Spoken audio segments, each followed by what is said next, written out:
Bonjour Nathalie, bonjour Monsieur le Président de la région Grand Est, bonjour à vous tous. Merci d'être là dans ce bel hémicycle à Strasbourg pour la région Grand Est, Conseil de la région Grand Est et tous ceux qui sont à distance. On ne vous voit pas, mais on vous souhaite nombreuses et nombreux. Merci, Monsieur le Président, grâce à qui cette journée a pu se tenir. Je vais tout de suite vous passer la parole, car on vous attend avec impatience, mais quand même, pour cette journée qui s'appelle « Santé globale, le nouveau défi », je tiens à rappeler quelques phrases que vous avez prononcées quand nous nous sommes entretenus avant cette rencontre. Alors, les phrases de M. Rotner, c'est ça. Il faut que le monde de la santé se décloisonne.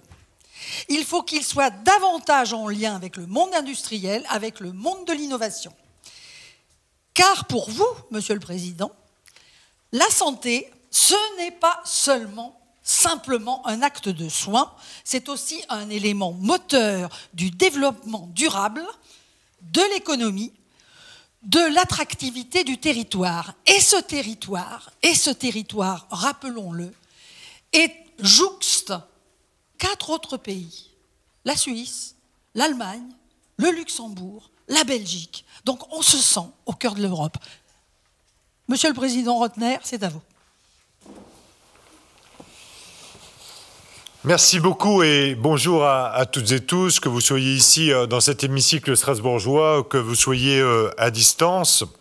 Merci mesdames, pour ces mots d'introduction et pour le défi qui est le nôtre aujourd'hui de penser, de réfléchir ensemble peut-être à un système de santé, une vision de la santé qui ne soit pas celle forcément d'un monde en crise, de difficultés structurelles, d'un monde qui n'arrive pas à changer, à muter, à évoluer. Mais bien au contraire, nous sommes persuadés ici dans la région Grand Est que parler santé, c'est parler avenir. C'est d'être en capacité de transformer et d'avoir peut-être des modalités de responsabilité différentes. C'est vrai que pourquoi est-ce qu'une région s'intéresserait en France au domaine de la santé? C'est ce qu'on appelle généralement un domaine régalien, celui de l'État qui fixe des objectifs qui sont déclinés à travers les agences régionales de santé et à travers les agences régionales de santé vers les établissements, le monde libéral, et c'est comme cela que la France est organisée. Bien, nous partons du principe que finalement la santé est un beau croisement de compétences régionales. Quand on parle aménagement du territoire, on parle quelque part à un moment donné de la santé. Quand on parle développement économique, eh bien, notre présence à côté des universités, de la recherche, du développement, du monde des start-up, des ETI, des PME, eh bien, c'est forcément à un moment donné aborder des sujets de santé, dans le soutien. Mais aujourd'hui, dans la responsabilité sociale et environnementale de l'entreprise, eh bien, les conditions de santé, la santé au travail, les mobilités font partie intégrante de cette vision complètement générale, beaucoup plus large que simplement l'acte de soin. Voilà ce que je voulais dire dans les propos que vous avez cités tout à l'heure. La formation, là aussi, nous sommes totalement dans notre compétence, dans notre responsabilité, notamment dans les formations paramédicales. Pour autant, nous avons, entre CHU, inventé à l'échelle régionale un échelon de discussion qui permet aujourd'hui à la région de soutenir le fait de voir des PU-PH exercer dans les centres hospitaliers généraux. Bien, nous sommes à côté financièrement à la fois des CHU, de l'ARS, pour que cet aménagement du territoire, cette attractivité finalement d'un centre hospitalier général avec une présence universitaire puisse se faire. C'est ça, cette vision petit à petit globale, générale de la santé. Et nos objectifs sont certes ambitieux. comme d'autres régions, comme d'autres collectivités. Nous luttons contre les déserts médicaux, ce sera probablement évoqué. Nous agissons contre la pénurie de personnel en augmentant nos quotas de manière extrêmement forte, quelles que soient là aussi les filières de formation. Pourquoi? Parce que déjà, vous l'avez cité, nous sommes dans une région transfrontalière où il y a une aspiration et un dumping salarial extrêmement fort de la part du Luxembourg ou de la Suisse. Et donc, bien, nous augmentons nos quotas en espérant que sur les quotas formés, il y en a quand même une partie qui restera en France. C'est juste mécanique, mathématique, mais nous essayons de le faire dans ce domaine-là. Et puis, nous agissons peut-être de manière différente, renouvelée par rapport à d'autres régions, par rapport à d'autres secteurs. Vous savez, nous avons été une région durement touchée par la crise économique, par la crise sanitaire, et donc pour faire face, bien nous avons fait un choix budgétaire, celui de pouvoir agir à côté de nos GHT, à côté de nos hôpitaux, leur permettant d'assurer une mutation, celle de leur transformation pour se préparer à de nouvelles crises, en attribuant à chaque GHT sur des crédits d'urgence et de relance européens 5 millions d'euros. C'était une première opération. Nous en avons mis en place une deuxième, que nous avons inaugurée d'ailleurs hier soir, ici à Strasbourg. C'est ce qu'on appelle Grand Est Transformation, et une transformation en termes de santé, où c'est finalement un centre de ressources régional que nous mettons en place avec nos amis de BioVallée, qui sont chargés d'animer cela et d'aller vers les établissements en leur disant comment est-ce qu'on peut assurer votre transition, votre transformation dans le numérique, dans l'industrialisation de vos process, dans le développement durable et même aussi dans la santé. Alors pas que dans la santé recherche, pas que dans la santé performance, mais il y a aussi des politiques de santé à mener en termes d'entreprises hospitalières et de stratégies peut-être plus soft que dans le hard vraiment de la politique de santé. Donc ça, c'est des choses nouvelles et c'est un programme de 10 millions d'euros qui est destiné, qui part de la région et qui, en accord avec l'ARS, en accord avec l'État en région, eh bien, permet d'agir aujourd'hui, d'ores et déjà, sur des politiques hospitalières.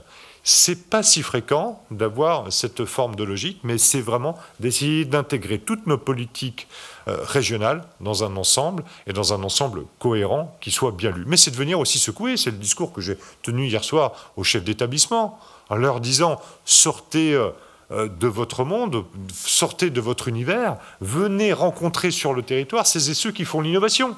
Celles et ceux qui ont des solutions à vous apporter, celles et ceux qui sont en mesure de vous écouter. Ça peut être la start-up, ça peut être le grand groupe, mais ne passez pas simplement dans une logique aujourd'hui d'administration hospitalière ou d'offreur de solutions hospitaliers. Souvent, c'est à côté de vous que la relocalisation finalement de vos idées peut largement se faire. Donc c'est quelque chose auquel nous tenons parce que pour nous, la santé eh bien, est un élément constitutif de l'attractivité du territoire. J'ai pour habitude de dire qu'il y a 4 déterminants pour attirer les gens sur un territoire. Le premier, c'est qu'il faut être relié au monde. C'est le très haut débit. Toute la région Grand Est, d'ici la fin de l'année, sera reliée au très haut débit. La moindre ferme, le moindre village isolé sera relié au très haut débit. Et parfois de manière beaucoup plus performante que les grandes métropoles dans lesquelles il y a un peu de retard sur ce domaine-là. Nous avons fait ce pari-là et nous l'avons gagné. Le deuxième, c'est d'être relié à son territoire. C'est les mobilités, c'est le grand débat qui agite aujourd'hui la France et qui est en lien d'ailleurs avec la santé. C'est comment est-ce qu'on se déplace sur un territoire. C'est naturellement le ferré, mais c'est aussi le car, c'est le transport en commun, c'est le covoiturage, c'est comment est-ce qu'on se rend finalement dans les services publics de manière générale. C'est une question d'aménagement du territoire. Le troisième point, c'est la formation. Aujourd'hui, c'est un élément déterminant parce que dans une vie, et dans une vie professionnelle, eh bien, souvent, on est en capacité ou aujourd'hui, après le Covid, les choix sont différents et donc on est obligé de se former chez soi, le plus en proximité, vers peut-être des domaines nouveaux et donc la formation doit être beaucoup plus performante.